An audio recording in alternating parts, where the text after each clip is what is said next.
Hello everyone, मैं Amarjeet Kumar, physics teacher. आज जो हम लोग ये वीडियो में पढ़ने वाले हैं, एक्चुअली ये इलेक्ट्रिक फील्ड का दूसरा वीडियो है।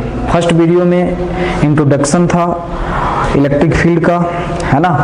इलेक्ट्रिक फील्ड कहाँ पे कैसे निकाला जाता है, किस पॉइंट पे कितना होता है, क्या टेस्ट चार्ज के बारे में भी हम लोग पढ़े थे। टेस्ट चार्ज को स्मॉल मैग्नीट्यूड में क्यों रखा जाता है ये भी देखा गया था। पॉजिटिव टेस्ट चार्ज है तो क्या फ़ायदा मिला था, अगर नेगेटिव टेस्ट चार्ज है कंसीडर करते हैं तो क्या थोड़ा सा डिफ़िकल्टी का सामना करना पड़ता है। ये सारे टॉपिक पे हम लोग डिस्कस कर चुके थे। आज जो है हम लोग डिस्कस करने वाले हैं उसी से रिलेटेड कुछ टर्म और इलेक्ट्रिक फील्ड डिफरेंट आज हम कैलकुलेट करेंगे electric field different source of charge, such as point charge हो गया, है ना, और भी कुछ आगे। तो चलिए स्टार्ट करते हैं। पहली बात ये है कि इसके प्रीवियस वीडियो में क्या किया गया था। प्रीवियस वीडियो में ये बताया गया था कि अगर कोई सोर्स चार्ज Q मान लेते हैं, ठीक, और एक पॉइंट मान लेते हैं P, और इस P पॉइंट पे हमें इलेक्ट्रिक फील्ड निकालना है, तो हमें क्या करना पड़ेगा, हम टेस्ट चार्ज को लाएंगे, टेस्ट चार्ज को। और अगर आप टेस्ट चार्ज को पॉजिटिव कंसीडर कर लेते हो तो यहाँ पे लेकर के आए, तो इस पॉइंट पे इलेक्ट्रिक फील्ड जो निकालना है मैग्नीट्यूड के फॉर्म में, आप क्या किए थे, पहले नंबर क्या करना था कि ये इसको उठा करके इस पॉइंट पे लाए, P पॉइंट पे, तो सोर्स चार्ज का इलेक्ट्रिक फील्ड इसके ऊपर फोर्स लगाने लगा। तो कितना फोर्स लग रहा है, यानी कि force on test charge calculate करना है और डिवाइड कर देना है किससे, टेस्ट चार्ज से। तो हमें मिल जाएगा इस पॉइंट पे क्या चीज, इलेक्ट्रिक फील्ड। ये इलेक्ट्रिक फील्ड का मैग्नीट्यूड के बारे में बात किए थे। डायरेक्शन में क्या था, डायरेक्शन में ये था कि अगर आपका टेस्ट चार्ज पॉजिटिव है तो इलेक्ट्रिक फील्ड का जो डायरेक्शन होगा वो एलोंग फोर्स, यानी जिस डायरेक्शन में फोर्स है उसी डायरेक्शन में इलेक्ट्रिक फील्ड का भी डायरेक्शन होगा। जैसे ये प्लस चार्ज है, प्लस Q सोर्स चार्ज, इसको लिख देते हैं सोर्स चार्ज, और ये फिक्स है, ठीक। और ये भी देखो प्लस Q नोट चार्ज है जो कि टेस्ट चार्ज है, यहाँ से यहाँ तक लाया गया, तो ये इसको रिपेल करेगा, यानी फोर्स का डायरेक्शन इधर होगा। तो बताइए इलेक्ट्रिक फील्ड का डायरेक्शन किधर होगा, इधर ही होगा। आप बोलोगे ऐसा क्यों, क्योंकि हमने टेस्ट चार्ज को कैसा कंसीडर किया है, पॉजिटिव, यानी कि the direction of electric field is along to the direction of force if our test charge is positive. समझ में आ गया। अब कोई बोलेगा सर नेगेटिव रहेगा, तो इसके ऊपर भी चर्चा किए थे फर्स्ट वीडियो में। अब जाकर के यहाँ पे ये हो जाता है कि यहाँ तक में हमें एक और बात समझ में आया कि जहाँ कहीं भी इलेक्ट्रिक फील्ड निकालना हो वहाँ पे मन ही मन हम टेस्ट चार्ज को उठा करके रखते हैं, और टेस्ट चार्ज को उठा करके रखते हैं तो मैग्नीट्यूड भी निकल जाता है। कैसे, तो सोर्स चार्ज टेस्ट चार्ज के ऊपर कितना फोर्स लगा रहा है और डिवाइडेड बाय टेस्ट चार्ज का जो मैग्नीट्यूड है हम डिवाइड कर देते हैं, तो उस पॉइंट का इलेक्ट्रिक फील्ड निकल जाता है। अब हम बात करने वाले हैं कि जैसे मान लीजिए कि एक सोर्स चार्ज प्लस Q है, देखो सोर्स चार्ज प्लस Q है, हम यहाँ पे इसको SC लिख देते हैं, सोर्स चार्ज।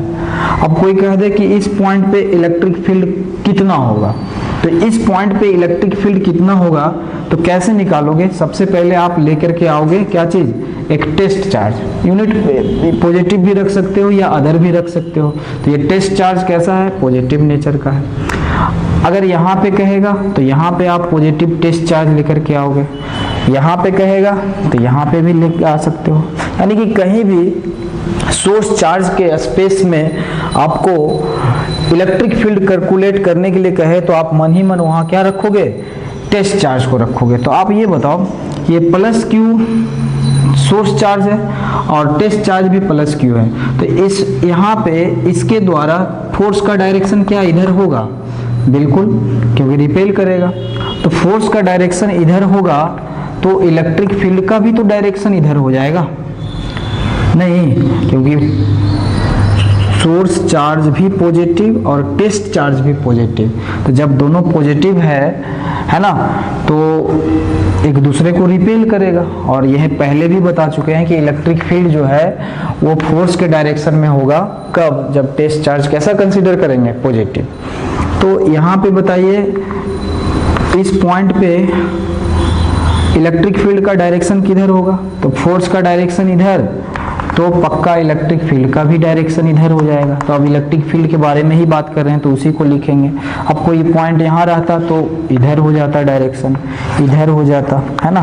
तो ऐसा लग रहा है कि इस तरह से एक डायग्राम आपको बन जाता, है ना जी, ठीक। तो अगर सोर्स चार्ज पॉजिटिव है, सोर्स चार्ज पॉजिटिव है, ध्यान दीजिएगा, सोर्स चार्ज पॉजिटिव है, तो जो इलेक्ट्रिक फील्ड का डायरेक्शन होता है अवे फ्रॉम सोर्स चार्ज होता है, दैट इज, यहाँ पे आप लिख सकते हो the direction of electric field is away from source charge. कैसा सोर्स चार्ज है, प्लस क्यू, और इसको टेक्निकल वे में बोल सकते हैं रेडियली आउटवर्ड, ठीक। यहाँ तक क्लियर हो गया।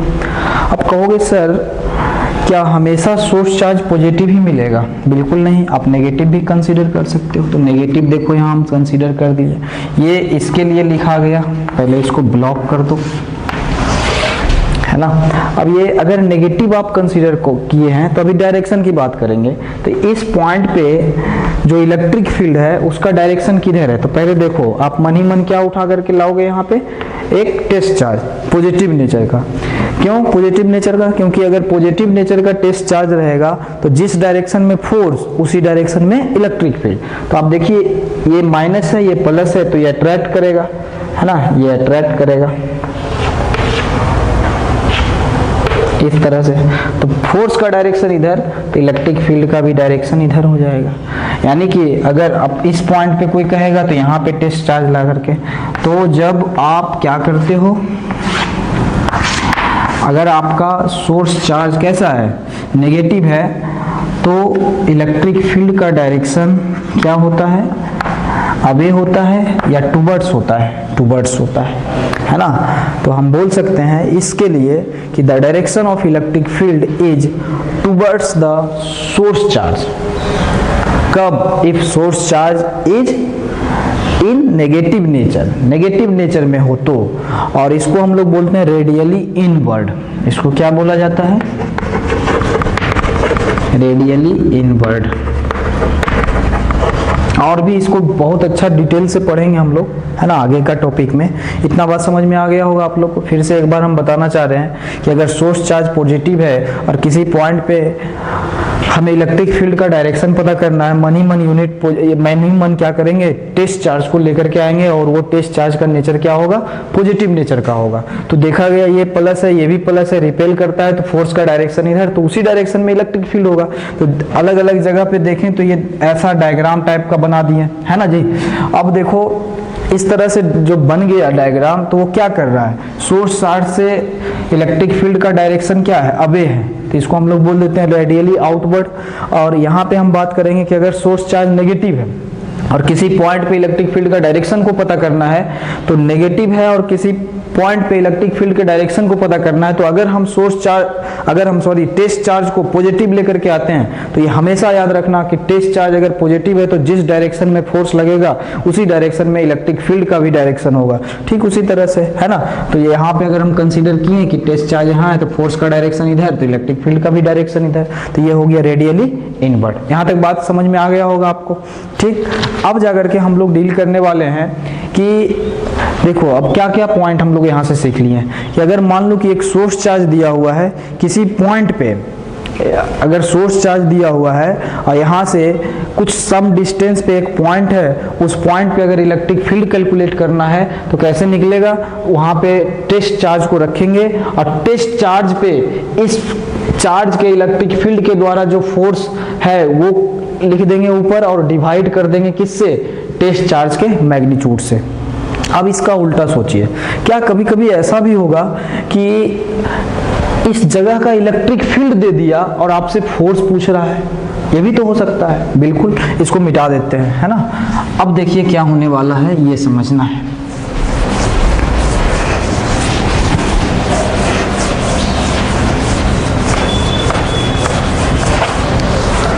जैसे देखो, ये सोर्स चार्ज मान लिए थे Q और मान लो दिया हुआ है Q, ठीक, या फिर नहीं भी दिया हुआ है, ऐसे ही, ऐसे समझो, ये सोर्स चार्ज है, इसका मैग्नीट्यूड ही नहीं दिया है और इस पॉइंट P पे आपको इलेक्ट्रिक फील्ड निकालना था। तो इलेक्ट्रिक फील्ड निकालना था, क्या किए थे, इलेक्ट्रिक फील्ड के लिए एक फॉर्मूला अप्लाई किए थे, है ना, जो कि कितना था formula, force on test charge divided by test charge का मैग्नीट्यूड। ठीक, ये तो पढ़ लिया। ये मान लो Q दिया हुआ है, ऐसे समझो Q दिया हुआ है, तो इतना पढ़ लिए थे। अब यहाँ से एक रिजल्ट हमको क्या मिला है कि इलेक्ट्रिक फील्ड अगर किसी पॉइंट P पे निकालना है तो force on test charge divided by test charge होता है, force on test charge divided by test charge. अच्छा, इस इक्वेशन को देखो, क्या इस इक्वेशन को F इज इक्वल टू ऐसे लिख सकते हैं, test charge into electric field, क्या ऐसा लिखा जा सकता है? आप बोलोगे सर लिखा जा सकता है। अगर वेक्टर फॉर्म में कहे तो क्या फोर्स वेक्टर में लिखो, Q तो ये स्केलर हो गया और इलेक्ट्रिक फील्ड ये भी तो लिखा जा सकता है, यस। तो इसका एप्लीकेशन हम लोग करने जा रहे हैं, ध्यान देना। अब जैसे मान लो, ये तो चलो पहले का बात था, अब हम क्या कर रहे हैं कि एक सोर्स चार्ज है, ठीक, वो सोर्स चार्ज का मैग्नीट्यूड नहीं दिया है, बात समझिए, वो सोर्स का चार्ज का मैग्नीट्यूड नहीं दिया है और एक पॉइंट है P, वहां पे इलेक्ट्रिक फील्ड आपको दे दिया है। समझ रहे हैं बात को, इलेक्ट्रिक फील्ड आपको क्या किया है, दे दिया है, ठीक। और देखो एरो हेड लगा हुआ है, इसका मतलब इलेक्ट्रिक फील्ड का आपको मैग्नीट्यूड भी गिवन है और डायरेक्शन भी गिवन है, दोनों दे रखा है, ठीक। अब आपसे सवाल कर रहा है कि बताइए इस पॉइंट पे फोर्स कितना होगा, इस पॉइंट पे फोर्स कितना होगा। अब देखो यहाँ पे क्वेश्चन कैसे पूछा जाता है कि सोर्स चार्ज है, सोर्स चार्ज का डाटा नहीं दिया हुआ है, इसका मैग्नीट्यूड नहीं दिया हुआ है, ठीक, और इस P पॉइंट पे इलेक्ट्रिक फील्ड दे दिया है। अब कह रहा है कि अगर हम एक प्लस Q चार्ज को यहाँ लाते हैं, प्लस Q, अगर हम प्लस Q या माइनस Q जो लाओ, वो टेस्ट चार्ज के अलावा बात कर रहे हैं, है ना, टेस्ट चार्ज वो नहीं है, कोई प्लस Q चार्ज यहाँ पे लेकर के आते हैं तो आपसे पूछेगा force on plus Q charge बताइए कितना होगा। समझे, एक सोर्स चार्ज है, पक्का वो इलेक्ट्रिक फील्ड क्रिएट कर दिया, इतना तो समझ रहे हो। अब यहाँ से कुछ डिस्टेंस पे P पॉइंट दिया हुआ है, मान लो वो डिस्टेंस भी दे रखा है, चलो R, ठीक। अब इस P पॉइंट पे इलेक्ट्रिक फील्ड दे दिया है, मैग्नीट्यूड भी और उसका डायरेक्शन भी। अब आपसे सवाल किया है कि एक प्लस Q चार्ज जो कि टेस्ट चार्ज नहीं है, कोई अलग चार्ज है, वो ला करके हम यहाँ पे रखें, तो जब प्लस Q चार्ज यहाँ पे रखोगे तो इलेक्ट्रिक फील्ड पक्का फोर्स लगाएगा, तो वो फोर्स के बारे में आपसे पूछ रहा है। तो यहाँ पे क्या कूलम्स लॉ लगा सकते हैं, क्या फोर्स निकालने के लिए कूलम्स लॉ लगा सकते हैं? तो कूलम्स लॉ लगाइएगा तो चलिए अब C डैश Q1, तो Q1 चलो एक प्लस Q, Q2 तो है ही नहीं दिया हुआ, अरे ये सोर्स चार्ज का मैग्नीट्यूड तो नहीं दिया हुआ है, तो कैसे कूलम्स लॉ लगाओगे आप? इट मीन्स यहाँ पे कूलम्स लॉ तो नहीं लगेगा क्योंकि ये नहीं दिया हुआ है। तो क्या आप यहाँ पे फोर्स कैलकुलेट कर सकते हो? तो बिल्कुल इस फॉर्मूला से, है ना, आप लिख सकते हो फोर्स इज इक्वल टू कितना जी, QE, किस पॉइंट पे, P पॉइंट पे। तो देखो P पॉइंट पे फोर्स कंसीडर किए, तो P पॉइंट का इलेक्ट्रिक फील्ड लिए और किस पर फोर्स कंसीडर किए, इस Q चार्ज पे, क्लियर हो गया, समझ में आया यहाँ तक?